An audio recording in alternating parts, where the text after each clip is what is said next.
Welcome to this Clinical Explainer. Today, we're tackling a time-critical battle, where the stakes are frankly absolute. Neonatal asphyxia. You know the drill in the delivery room.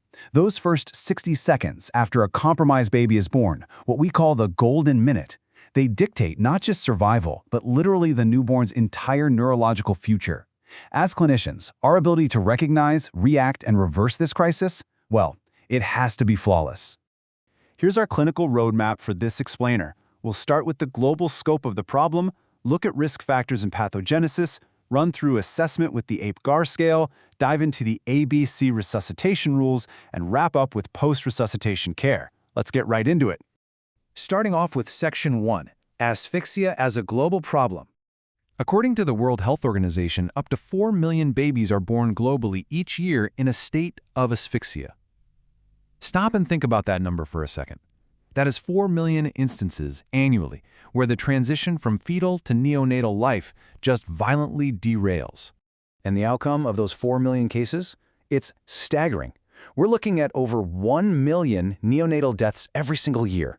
On top of that, another million survivors are left suffering from permanent, irreversible central nervous system disorders. Why does this happen? Because asphyxia isn't just a simple pause in breathing, right? It triggers this rapid, cascading metabolic catastrophe in the newborn's body. Which brings us to Section 2, Risk Factors and Pathogenesis. Identifying high-risk vulnerabilities beforehand is absolutely our first line of defense. We triage these risks into 3 main buckets. First, maternal factors, so things like severe anemia, cardiovascular diseases, or endocrine disorders like diabetes. Then, utero-placental factors, which range from prolonged gestation to sudden, terrifying emergencies like placental abruption or umbilical cord compression. And finally, delivery factors. Think prolonged labor, C-sections, or the always ominous presence of meconium in the amniotic fluid. Inside the newborn, these factors trigger a literal domino effect. Step 1, oxygen levels plummet, causing hypoxia. Step 2, the desperate infant's body shifts into anaerobic glycolysis just to produce energy without oxygen. Step 3, this creates a toxic byproduct, leading straight to dangerous lactic acidosis and a sharp drop in blood pH. And finally, Step 4, if we don't intervene, cell membranes begin to rupture, microcirculation completely collapses, and that leads to severe brain swelling and multi-organ failure. Now moving on to Section 3, Assessment with the APGR scale. We all know the APGAR score. It is your ultimate rapid decision-making tool.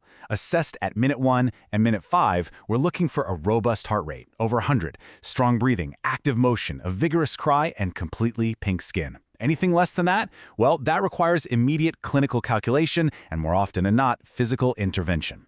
Let's decode what those scores actually dictate in the heat of the moment. If your 1-minute calculation yields a score of 0 to 3 points, you are staring down severe asphyxia. This means immediate, aggressive resuscitation. A score of 4 to 6 points indicates moderate asphyxia, which demands targeted intervention and incredibly close monitoring. But listen carefully here. If the newborn's heart rate is already below 60 beats per minute upon delivery, you bypass this scoring entirely. You just start CPR immediately. There is absolutely no time to calculate when the heart is failing. This leads us directly to Section 4, the ABC resuscitation rules. In these critical moments, we rely heavily on SOFAR's ABC rule. It's the universally accepted, uncompromising protocol designed specifically to halt that metabolic catastrophe in its tracks and rapidly reverse hypoxia. Airway, breathing, and circulation. Let's walk through executing these steps precisely. Step 1, airway. You position the infant's head slightly back, right into that sniffing position, and thoroughly suction the mouth, then the nose. Now, if meconium is present and the baby is non-vigorous, you might need to clear the trachea. Step 2, breathing. If the infant is apneic, gasping, or if that heart rate is under 100 beats per minute, you instantly initiate positive pressure ventilation, or PPV, with a mask using 21% oxygen. And Step 3, circulation. You continuously assess the heart rate to determine if chest compressions are going to be required. But we have to ask ourselves the most high-stakes question you will ever face in that room. What is our exact next move if, despite clearing the airway and providing effective ventilation, the heart rate plummets below 60 beats per minute? Okay, here is your critical intervention strategy. Heart rate below 60, you begin chest compressions immediately. The required ratio is 3 compressions to 1 ventilation. That's a rapid 120 events per minute. If you've been doing this for 30 seconds and the heart rate is still stuck below 60, it's time for pharmacology. You're going to administer a 0.01% solution of adrenaline at a precise dose of 0.1 to 0.3 milliliters per kilogram, ideally via an umbilical catheter or an endotracheal tube. And if you are facing severe uncompensated metabolic acidosis, consider an IV infusion of a 4% sodium bicarbonate solution to correct the blood pH. All right, our final phase, Section 5, post-resuscitation care. Getting the heart beating is one thing, but to ensure long-term survival without devastating brain damage, we have to meticulously manage 4 pillars of stabilization. First, thermoregulation. The delivery room needs to be a strict 26 to 28 degrees Celsius, keeping the infant's body tightly between 36.4 and 37 degrees. Second, oxygen therapy. You've got to monitor saturation continuously to prevent both hypoxemia and toxic hyperoxia. Third, IV fluids. Initiate a 10% glucose infusion at 60 to 80 milliliters per kilo on day 1 just to feed that recovering metabolism. And finally, neurology. If seizures present, employ phenobarbital at 5 to 20 milligrams per kilo and utilize diuretics to actively combat any dangerous brain swelling. I really want to emphasize this powerful concept drawn directly from the medical literature.